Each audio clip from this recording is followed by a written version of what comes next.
Donald Trump spent the Mother's Day weekend getting triggered by Representative Khanna. What a soft man Trump is. Went absolutely nuts on his Truth social account, which, by the way, is losing like hundreds of millions of dollars. Luckily, he's made billions on his crypto scam and fake Trump phones that he's able to float the debt. All right, let's get into it. What did Khanna say? There is so, and by the way, how about the dichotomy here? Hey, folks, if you're new to the channel, it's Dave Neal, stand-up comic and host of the Rush Hour podcast.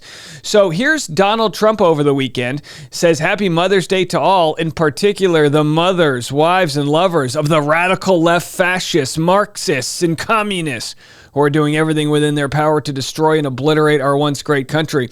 I tell you what, I want a president of the United States who doesn't combine Mother's Day wishes with obliterating the country. Can we do that? He continues, Happy Mother's Day, especially to the 115,000 Americans who found jobs in the month of April. I mean, he's just an absolute nut. So you have that, and then you have competent, smart leadership like Representative Khanna, who says, wishing all the moms a happy Mother's Day. So grateful to be with my mom today, who believed in me and encouraged me at those moments when I didn't believe in myself. Can we just get back to a world where we have like just basic humanity? Khanna delivers that, triggers the hell out of Trump by talking about the American steel industry. Of course, Khanna and Thomas Massie were the masterminds behind the Epstein Transparency Act. So check this out. In New York City, they have printed out all 3.5 million pages, the ones that we have. There's a lot more that hasn't been released. And they actually have a presidential library they're setting up where you can go and thumb through some light Epstein readings. This is what it looks like to have all of the released Epstein files in one place, more than 3.5 million pages printed and bound into books inside the Donald J. Trump and Jeffrey Epstein Memorial Reading Room. Now, of course, obviously, the purpose of this is just to show, it's one thing to say, oh, there's 17 terabytes of data or whatever the number is. It's another to show the amount of information that's out there, the lack of men and women that have been prosecuted. Ghislaine Maxwell, the only person in the United States, she's sitting in a cushy prison with a puppy right now. So on one hand, we have Khanna and Thomas Massie responsible for spearheading this massive movement to get the Epstein transparency out there. And then we've got Donald Trump. You know, they've basically forced his hand to show him coming after Lauren Boebert, Marjorie Taylor Greene, Nancy Mace, just about anybody on the Republican side who would want this transparency. The fact that Donald Trump's approval rating is anything above 0 right now blows my mind. Now, those that do still support Trump are probably watching mainstream media, specifically Fox News. So what is it that Khanna could have said that led to Trump sending several massively unhinged truths out there? We're going to get into it right now. So Trump said the sleazebag radical left congressman from the failed state of California, fourth largest economy in the world, Khanna, should not be allowed on Fox News unless you have an anchor, in quotes, who is capable of disputing his lies, one after another, and closing down his fake parentheses bullshit narrative. Can somebody take the parentheses button off of his computer? He is similar but worse than Hakeem Jeffries, only with a somewhat higher IQ. This morning he tried on behalf of the Democrats to take credit for the steel industry pouring back into the U.S., knowing full well that the dumbs virtually destroyed it and I saved it through strong tariffs. Plus, our country was dead during the last administration, and now it is hotter than ever before. We can't allow the Democrats to take credit for this. If elected, they will fully destroy our thriving and now very respected nation. I will not let that happen. I'll tell you what, I actually think the American populace isn't that dumb. I just think they were under a rock. They kind of didn't think their vote mattered. They wanted to vote for Trump because he was going to drain the swamp, trigger the libs, talk about culture war issues. It lit up that part of people's brains that was like, the limbic system flaring up. But here's what Khanna said that triggered him so much. When I was in Cleveland at the Port of Cleveland, I was horrified to see Chinese steel there. Why aren't we getting that from Cleveland Cliff or an American steel company? Do you feel like this is a... So anyway, that was it. That was the only mention of steel. Trump goes nuts. And then, of course, this is Khanna's response. The man building a ballroom with foreign steel probably shouldn't call himself the champion of American steel. But as you learned from the Epstein files, I'm open to working across the aisle. So how about signing my steel bill to actually rebuild the American steel industry? That's right. So Trump, like, look, his MAGA hats, they're made in China. His Trump ties, they're made in China. His wife's not even made in the United States, right? Everything's imported from him. Tariff Melania. So anyhow, I mean, look. The fake Trump phone, which they're not even making, they stole, I don't know what, 59 million, 500, not whatever, a lot of money from people with these deposits for this phone that they're never going to produce. That phone was supposed to be made in the United States, and they updated the terms of service, so obviously it wasn't going to be made here. And you just see all of the, and by the way, Ro Khanna's got this deal, and he's got the bill right here. Right? Here it is. Ro Khanna introduces bill to build new iron and steel plants in deindustrialized towns. You want to talk about making America great? You want to talk about being America first? This is when tariffs work. Tariffs work for specific industries, when it can bring jobs back.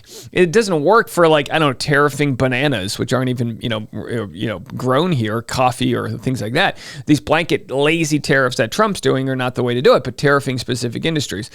He said this: I'm so proud to introduce the Modern Steel Act, a transformative initiative designed to revitalize our nation's iron and steel industry. This would be great. So you've got Ro Khanna triggering Trump, saying, "Look, you're using foreign steel to make your ballroom that no one even wants. Your stupid, fort. He's building a fort, right? So we can do the YMCA with a bunch of billionaires." And Ro Khanna's like, "Well, we've had this bill out here since August of 2024. You could just sign that. You could do that, Trump. Why not?"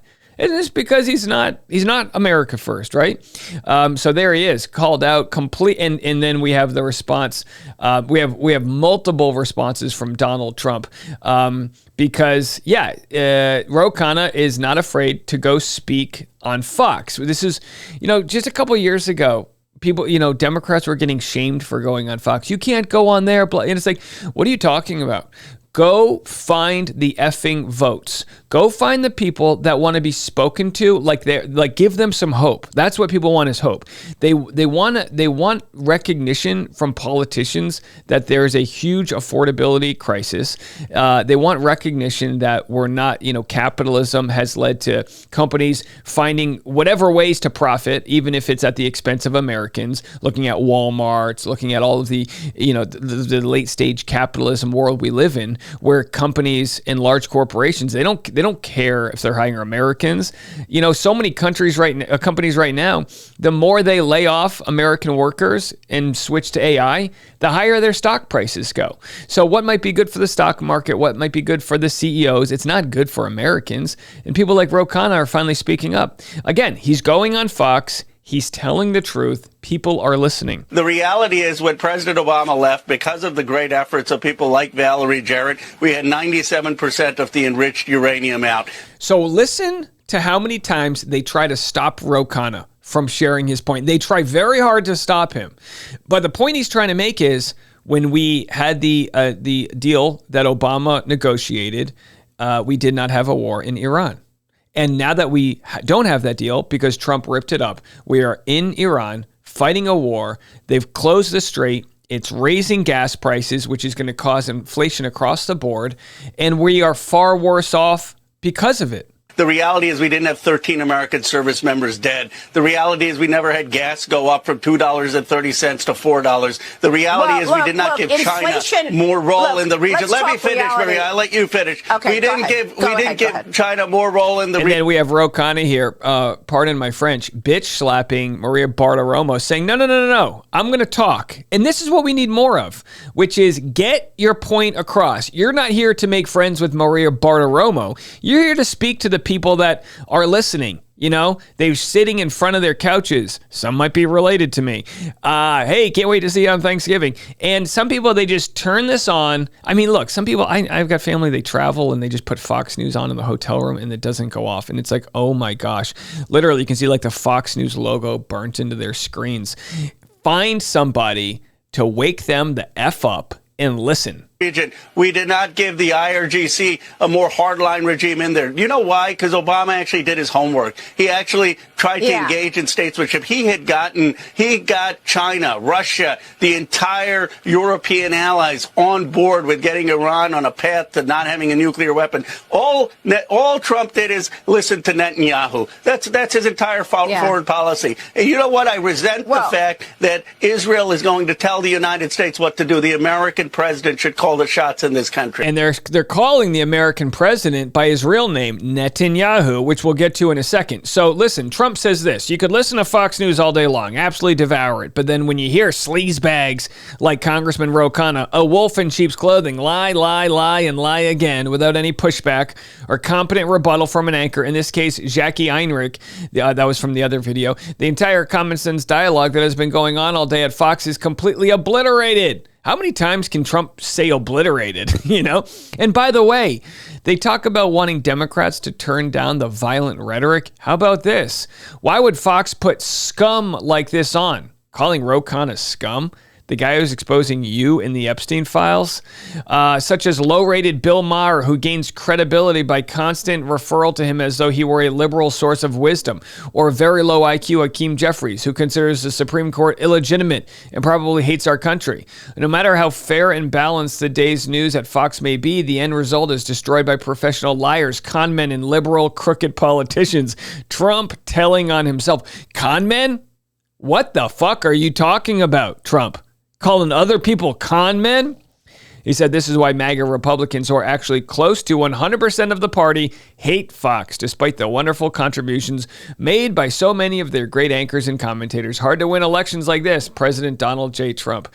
Of course, the way he's going to try to win it is to have, military at polling stations, gerrymander the hell out of the different districts.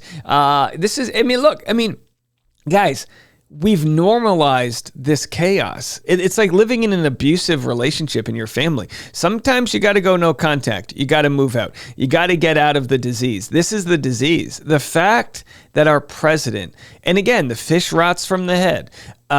Most people mean well. Most people want good things. They want to take care of their family. They want the white picket fence. They want 2.5 kids. They want the whole thing, right? And then they think they're not getting it because what Trump is saying is like the foreigners and all the former, how many times does Trump blame the economy on former administrations? It's like, bro, you're the president. You got the House. You got the Senate. Just like, will somebody stand up to Trump, look him in the eyes and tell him, shut the fuck up and go to work already? You know what I mean? Like, will someone have the balls or ovaries to just look him in the eye and just say, Trump, you are the con man. You are the one profiting, making billions off of this administration. You're the one doing no bid contracts for your reflection pool. What a con. And we're gonna have history books written about this time when we can finally dissect, when we can finally turn down this fire hose of bullshit that we're getting from him. Khanna responds, Trump's second attack on me today. Hey, bingo. This is why I go on Fox. This is why I talk about an economic agenda to build steel, ship, and battery plants in hollowed out communities. This is why I talk to everyone, including Trump voters, without hurling insults. This is how Democrats will win and unite the country. I'll tell you this right now. The Democratic Party is in shambles. But anyone who votes along with what Trump is doing right now, they'll never work again. So the rare people in the Democratic Party that are not bought and paid for, those like Khanna, they're going to thrive, whether it's becoming the next president. I mean, imagine that, Khanna and Graham Plattner.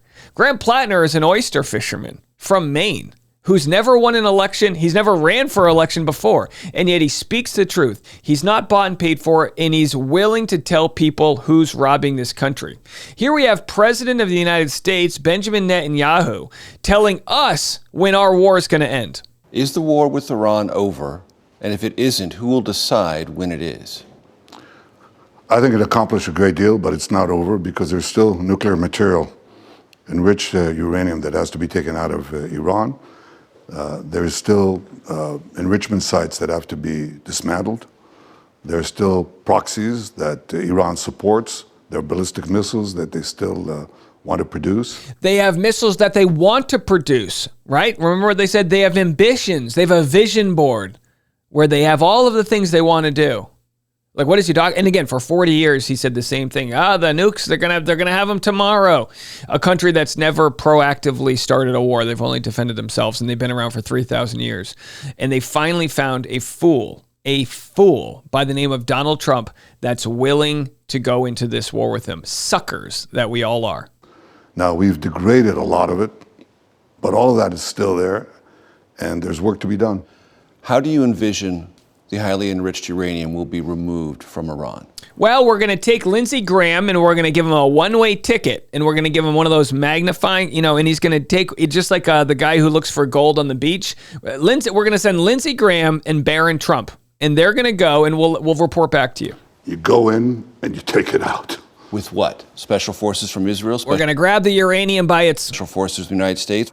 Well, I'm not going to talk about military means, but what President All right, Trump... so he's not willing to talk about the Americans that he's going to send to die in this war that we're in. Now, they're lying to us. We already know that. But to the extent that they're lying to us, we don't really know. Here, remember this failed mission from last month? I mean, look at this war. Look at this war zone. Remember how they said that there's a couple pilots that they went in to go save? They lied to us, right? They piss on our leg and tell us it's raining. They lied to us. Not only did they lie to us, but they tried to make it look like we've got these amazing, and again, it's like, it's no offense to the actual military. They're doing whatever they have to do. But this was a failed attempt to get this uranium. They landed there, they tried to get it, they got fired on, and clearly, like, look, I mean, shit was obliterated. And then in our own failed mission, we tried to make it out, or Trump tried to make it out to look like we were just saving a couple American heroes. With what Trump's really doing is putting them in harm's way. And so Marjorie Taylor Greene, of course, tweets like, hey, what's going on with those folks we saved, right? Where are the two pilots that crashed and were rescued in Iran? Are they okay? Why don't we know anything about them? Now, she's playing dumb, or is, I don't know at this point. But of course, the point is that those pilots don't exist. Now, some folks had said, well, no, they just went back to work. They don't care for the recognition. Bullshit. I mean, this is the same thing with Trump blowing up fishermen in the Caribbean and then claiming that it was, boats full of cocaine. If there's cocaine on the ships, Trump wants a photo with the cocaine. Trump loves nothing more than propaganda. You're telling me these Top Gun, pilots, Trump wouldn't be parading them around town if they were, the heroes. They just don't exist. It was a fake mission. And then finally, we've got people like Khanna willing to call it out. I'm telling you right now, the more Trump protests, the more Trump bitches and moans about quote unquote scum like Khanna, the higher Rose stock goes. We'll be back this afternoon with more. As always, I'm Dave, and this is The Rush.